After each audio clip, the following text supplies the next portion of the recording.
Boa noite, pessoal. Essa é a história, começa no sul da França, em 1941. Eu e minha esposa migramos do Brasil para a França. Trabalhamos verdadeiramente com rede de companhias de turismo e viagem aqui no Brasil. Durante 35 anos juntamos dinheiro para comprar um local e achamos esse local muito adequado para nós. E fomos para lá para ver este local. Em um local bonito, um local genioso, um local com muitos quartos, muitas salas, muito espaçoso. E minha esposa e eu se agradamos do local. E decidimos a comprar esta casa maravilhosa. E precisava verdadeiramente de uma reforma, de uns detalhes, coisas que o tempo e o dinheiro que não pudesse fazer. E ali começamos a se preparar e arrumar uma equipe de pedreiros, reformas para fazer pintura, instalação, encanação. E começamos essa reforma nesse local, um local lindo e maravilhoso. Quando nós estávamos na metade da reforma, começamos a ver uns barulhos estranhos nos quartos, nos corredores. Como a casa tinha 5 andares, a casa, nós achamos que poderia ser os funcionários, andando para lá e para cá. Não levamos muito a sério aquilo. No outro dia, 1h da madrugada, a minha filha, com 14 anos, descendo as escadas e se deparou com um ser com a cabeça no meio da escada. E ela subiu correndo, rápido. E ela explicou o jeito que aconteceu. E nós achamos estranho, esparramado, rasgado, um cheiro de podre no ar terrível. E esse ser pedia socorro para ele, pedia ajuda. E no outro dia, eu na sala, eu vi uma mulher atravessando da sala para a cozinha. Eu fiquei assustado. Enquanto isso, aparecia barulho no quintal, na rua, crianças brincando, e olhar pela janela e não tinha ninguém. Via passos dentro da casa, e quando eu olhava sempre para o último quarto, avistava uma mulher de branco, parada de frente da porta. Ali via unhas, mãos arraspando as paredes, as madeiras dos quartos, como que era parede e meia naquele local. Pessoas pedindo socorro na madrugada. Eu sei que o local começou a ficar terrível. O local começou a ficar muito pesado. A gente já começou a ficar desesperado. Nesse tempo que estava fazendo essa reforma, que já passava já de 7 meses, muitos funcionários já começaram a pedir as contas e ir embora. E muitos falavam que ia voltar na segunda-feira e não retornava mais. E se deu o ponto de nós ter que ir para a cidade para arrumar mão de obra. E chegando na cidade, nós ficamos sabendo de umas histórias. Que verdadeiramente a parte do fundo da casa inteiro tinha sido construída em cima de um cemitério abandonado. Um cemitério de índios. E tinha pessoas que tinham casa naquele local e mexia com bruxaria, era bruxos e bruxas naquele local. Nós ficamos assombrados com aquela história, mas até então minha esposa não levou muito a sério. Mas um homem na saída da cidade falou: pegue uma pá e uma enxada e vai para o fundo da casa e vocês vão ver um jardim muito grande. E cave nesse jardim, que vocês vão ver se isso não é verdade.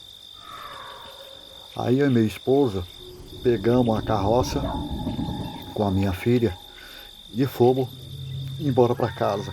Amanhecer do dia. Rapidamente peguei uma enxada e uma pá para tirar aquela história limpa. E ali, cavando, comecei a achar muitas tampas de caixão e muitos ossos naquele locais, cruz, muitas coisas naquele locais. E ali eu voltei para a cidade. E um cara me indicou uma mulher. uma bruxa, e fui numa floresta no sul da França. E ali ela conversando comigo, ela me explicou, porque eu e minha esposa e minha filha, nós tínhamos o dom de vidência, de ver, de clarividência, de ver as coisas. Só que até então eu e minha esposa não sabia, quanto menos minha filha, que nós tínhamos esse dom. E essa clarividência de ver o sobrenatural, de ver o mundo espiritual, de ver os espíritos.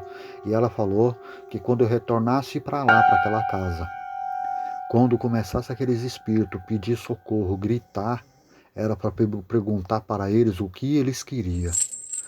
E eu voltei e criei essa coragem. À meia-noite em ponto, uma mulher começou a pedir socorro dentro da casa e fazendo aquele escândalo, barulho de criança gritando, criança chorando, batendo porta e fechando janelas na madrugada. Barulhos de sinos e corrente arrastando dentro da casa.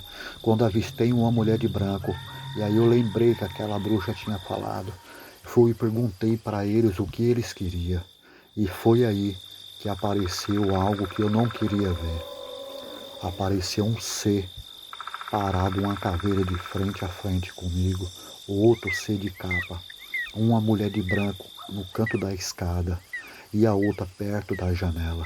E falaram para mim que se eu poderia ajudar eles, porque tantos e tantos que passaram por aquela casa, famílias e mais famílias, não entendia e não compreendia e também jamais retornava naquele local. E quanto eles tentavam ir atrás dessas pessoas, mas não adiantava nada, porque eles fugiam cada vez mais. E a escolha deles de ter escolhido a nós naquela casa, porque eles tinham percebido algo que as outras famílias não tinham. Esse dom de clarividência, esse dom de ver o mundo espiritual, entender o mundo espiritual. E ali, com medo terrível, as pernas tremendo, pediram para nós de passar umas mensagens em termos para muito ente querido deles que ainda estava vivo em 3 locais. E eu fui e escrevi rapidamente essas cartas para um endereço diferente cada uma. E fui e coloquei no correio rapidamente.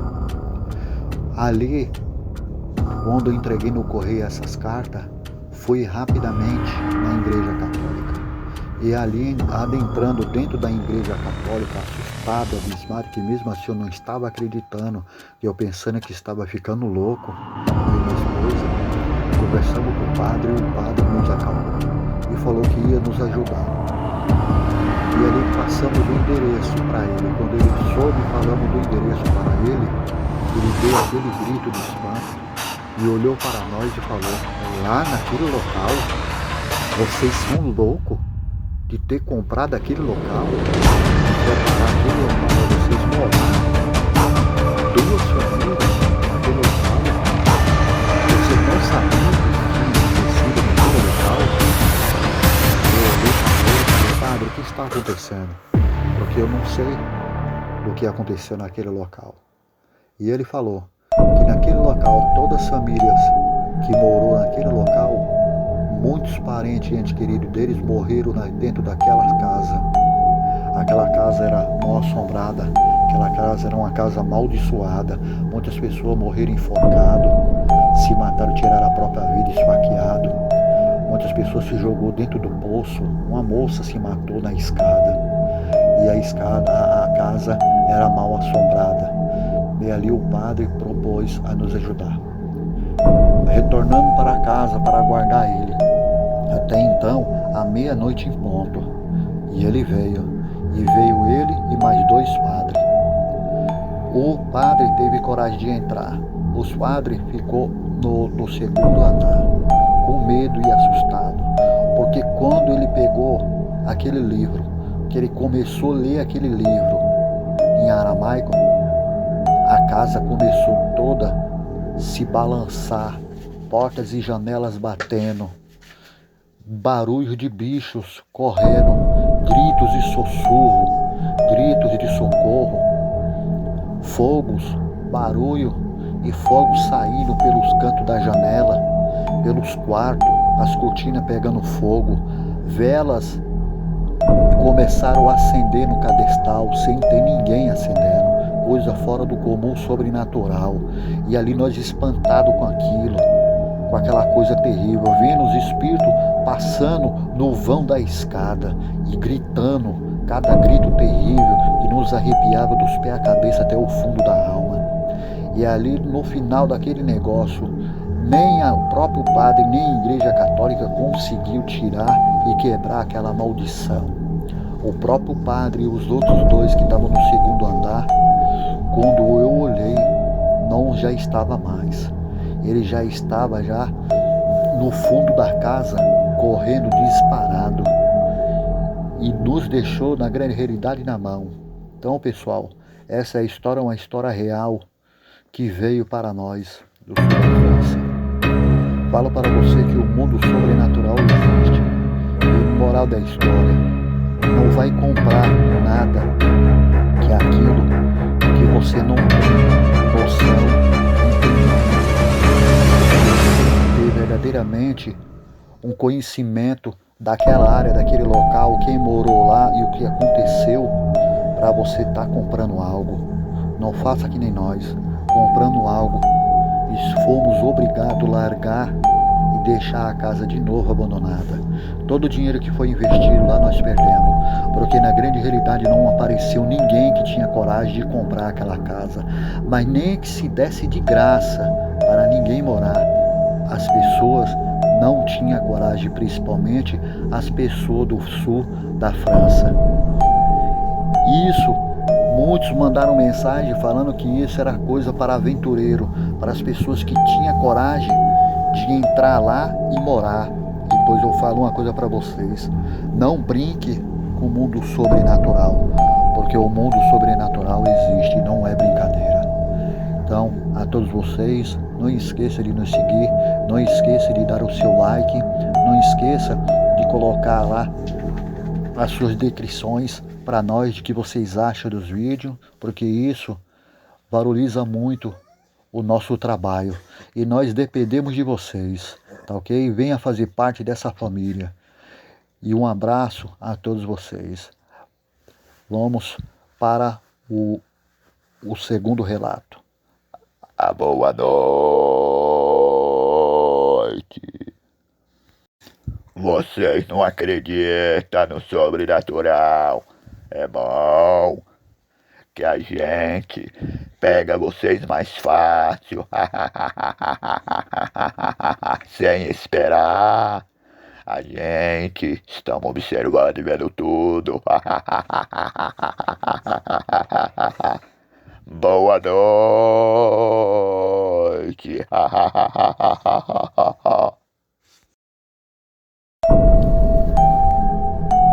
Boa noite a todos vocês, pessoal. Aqui quem fala é o Anjo. Essa história verdadeiramente aconteceu com a minha família, eu junto. Em 1971, eu tinha 16 anos, morando em Santa Rosa de Lima, São Miguel Paulista, para quem sabe, para quem conhece. Próximo ali de fundo do Clube da Nido. Ali era um local que eu gostava muito, um local cheio de sítios e fazendas ali. Dava muita enchente, o rio ali enchia para transbordar ali com 4 ou 5 metros de altura. Muitas vezes até os barracos das casas ficava a água até o teto. E ali o moleque gostava muito de brincar, jogar bola naquele local, praticamente quase a minha infância inteira eu me criei naquele local. Eu e meus irmãos e minhas irmãs. Pegava aqueles cabos de vassoura, pegava os cordão dos varal da minha mãe e corria rápido para aquela ponte ali na divisa ali entre São Miguel e para atravessar para Santa Rosa de Lima até a linha do trem. E ali amarrava no cabo de vassoura e ficava brincando na água, eu e os moleques de aparador. Vinha aquele monte de saco de lixo vindo na água do rio, a correnteza muito forte, e ficava parando e brincando com aquilo a tarde inteira. Quando não era isso, jogando bola, empinando pipa, rodando peão, jogando bolinha. À noite brincava de mãe da sela, à noite.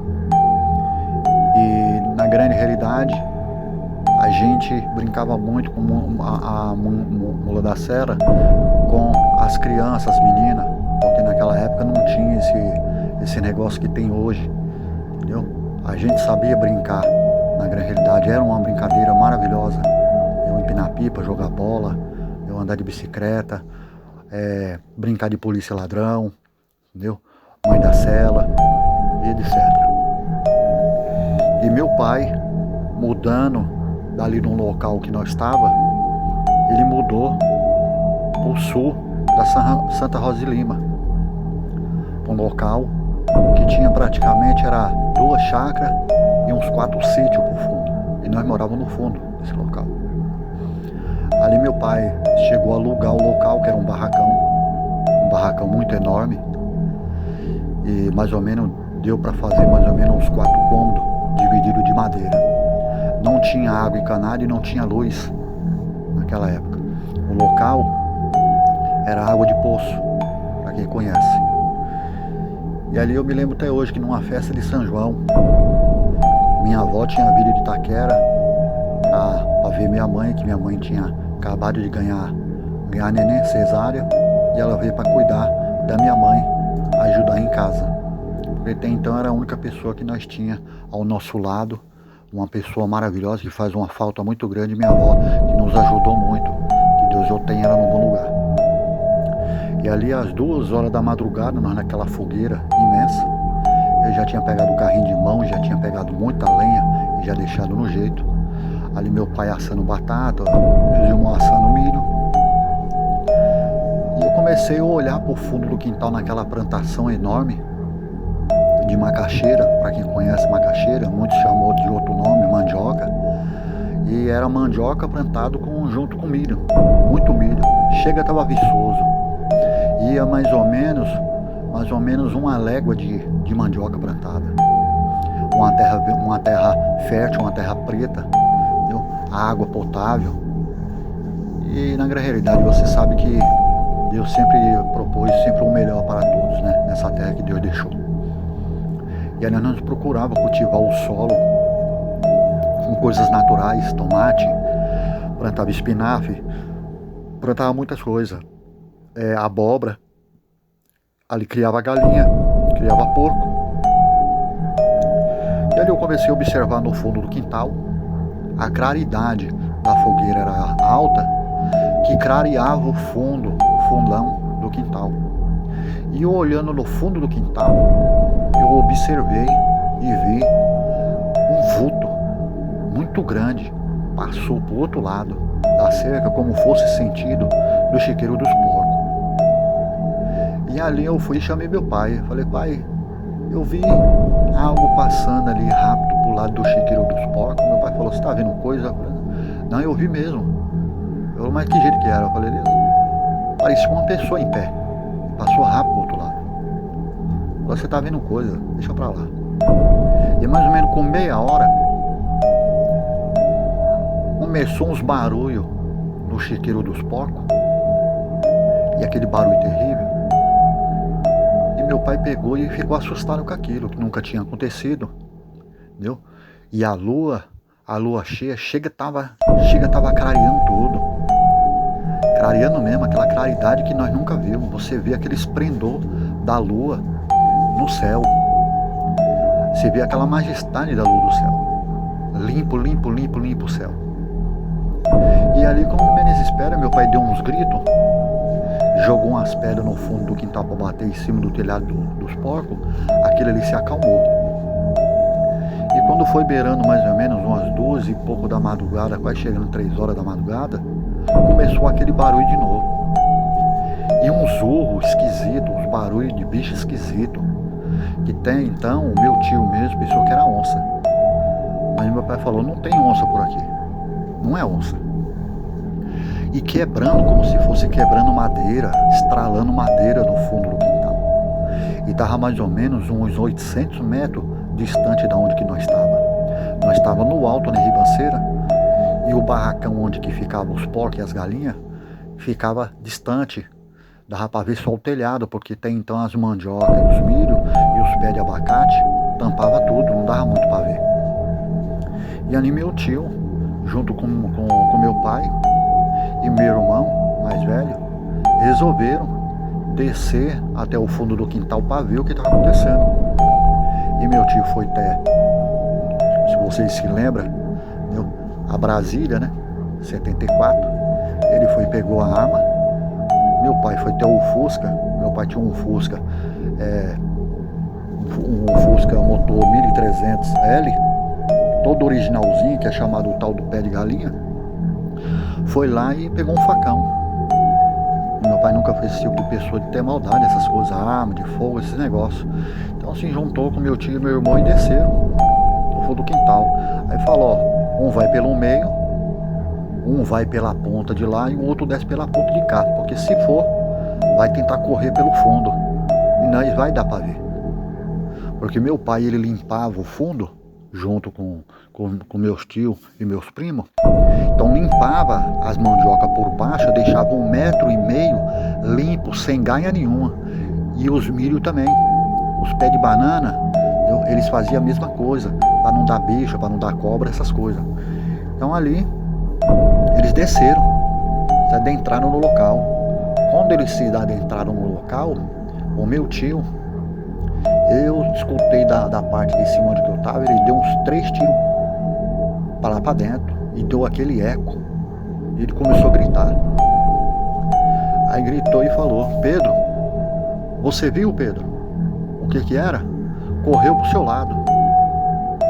Aí o meu irmão mais velho foi e falou, eu vi espécie de um cachorro grande. Aí meu pai, que estava no outro lado, já chegando próximo do poço, ele falou, não é cachorro, não é nada. Pode vocês dois aí, pode subir de volta e sobe rápido. Porque o que eu vi aqui não é brincadeira.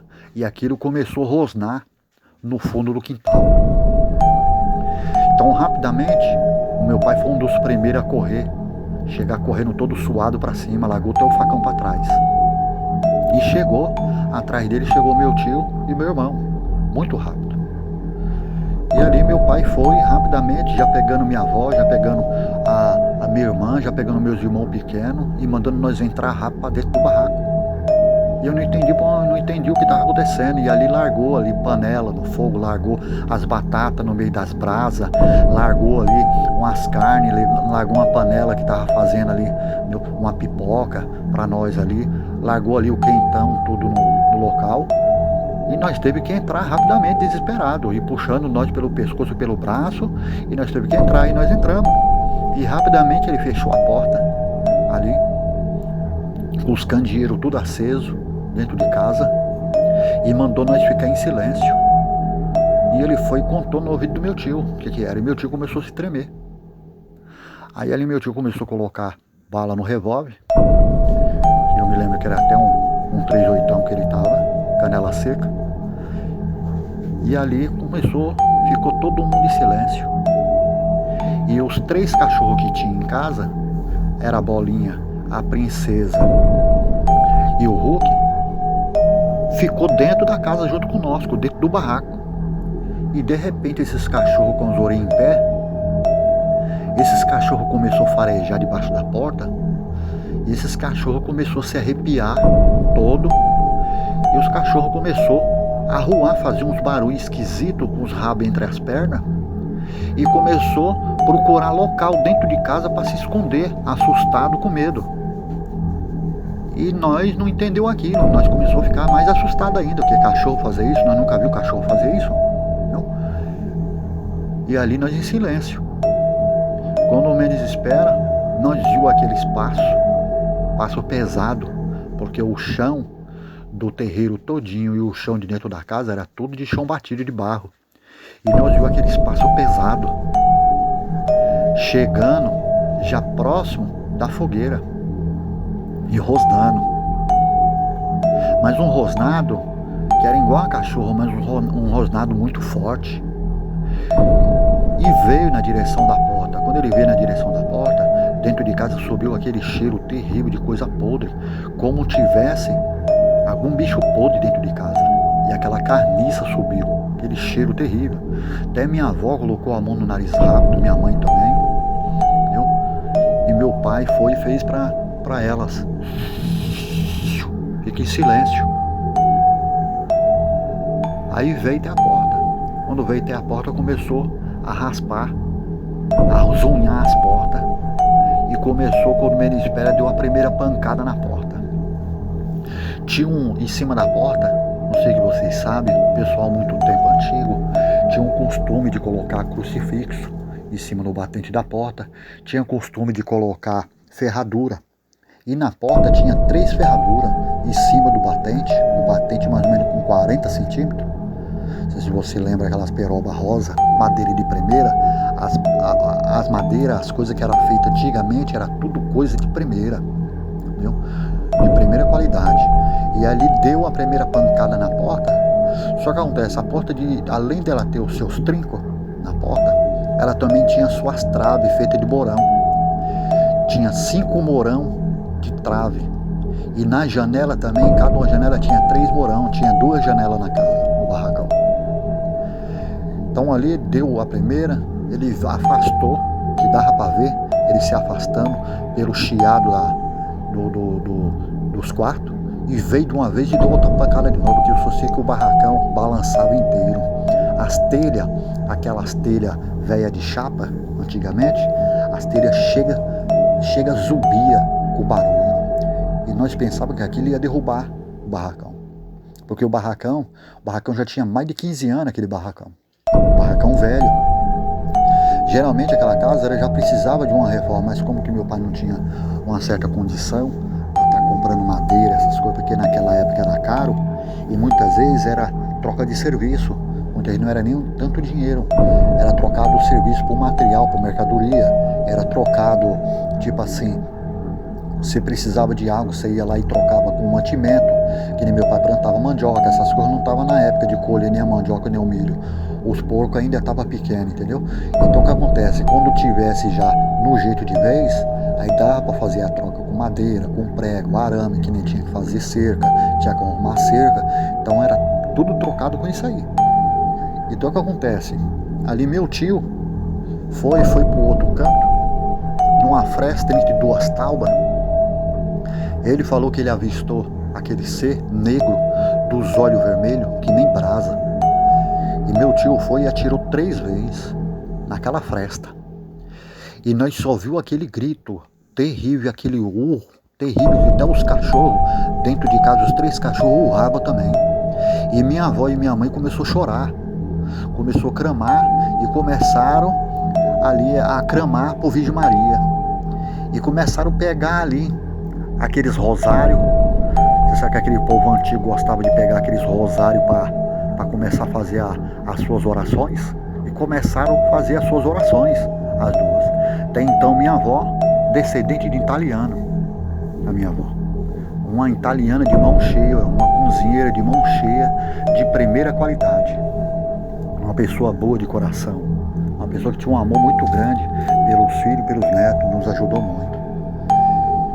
E ali, quando ele deu aqueles 3 tiros para cima daquele ser veio de novo e deu outra pancada na porta. A um ponto da porta, a parte do meio da porta, a tábua do meio da porta, rachou. A pancada foi tão violenta. E meu tio foi e atirou de novo. Só que atirou de novo na cara dele, pegou nos peitos. E aquele ser deu aquele urro terrível, bufando, de raiva, de ira, de ódio. E veio e deu outra pancada na porta de novo. E meu pai foi rápido, pegou aquela garrafa de diesel ali, que ele trazia para colocar na lamparina, para misturar nas lamparinas, muitas vezes para pôr a fogo no quintal para espantar pernilonga, essas coisas. Ele pegou uma lata, encheu, fez um estopim, acendeu o fogo e falou pro meu tio: quando eu falar para você abrir a janela, você abre a janela, e abre rápido. E meu tio abriu rápido aquela janela, e meu pai lançou aquela lata de 3,5 litros na reta daquele ser. Eu só sei que aquilo, quando bateu no quintal, aquilo subiu aquela lavareda de fogo alta, e aquele bicho, aquele ser maldito, fugiu pro fundo do quintal, que deixou um rastro de sangue no fundo do quintal, e tem aquela marca daquelas tiriças de fogo, carro do diesel, que ainda chegou a pegar nele. Meu tio disse que ainda chegou a pegar numa lateral. E ali nós passamos aquela noite inteira sem conseguir dormir. Quem ia dormir numa situação daquela? E quem ia ter coragem de sair lá fora? Mas só que acontece, meu pai planejou uma coisa, mas ele não pensou que aquilo que ele jogou veria espalhando, ela veio espalhando devagar e ia pegar no barraco, e terminou pegando numa lateral. E o que acontece? Nós tivemos que abrir a porta, e todo mundo se armou com foice, com o que tinha, para descer para o fundo do quintal, para pegar água no poço rápido, para poder apagar aquilo, porque senão ia pegar fogo no barraco inteiro e nós ia perder tudo, e a única coisa que nós tinha. Os 2 carros estavam lá fora, não estava próximo, estava distante, não ia pegar fogo. Mas o mais principal, que estava ali, nossas roupas, nossos documentos, minha mãe de cima de uma cama, com cesárea, que foi feita a ponto cru, não ia dar nem tempo de tirar ela, porque a armadeira do barraco estava tão seca que quando batia o sol chega e estralava. E ali começamos aquela correria nós, para pegar água do poço, pegando água no poço, pegando água no poço, e pegar água no poço, pegar água no poço, aquele sufoco e aquela loucura. Eu só sei que graças a Deus, graças ao nosso Padre Cícero, que nós conseguimos apagar aquilo. E ali amanheceu o dia, e meu pai, mais ou menos com uns 7 meses ainda, nós ficou ali, e meu pai terminou vendendo aquele local, vendendo as terras eram boas, local bom, vendeu praticamente de graça. E nós terminamos mudando para Penha, fomos morar na Penha. Então esse, pessoal, um relato meu verdadeiro, que aconteceu de uma história da minha família, e eu presente junto com eles. Vocês que podem dar aí o seu like e venha fazer parte dessa família. Então, ok, pessoal? Um abraço e a boa noite a todos vocês.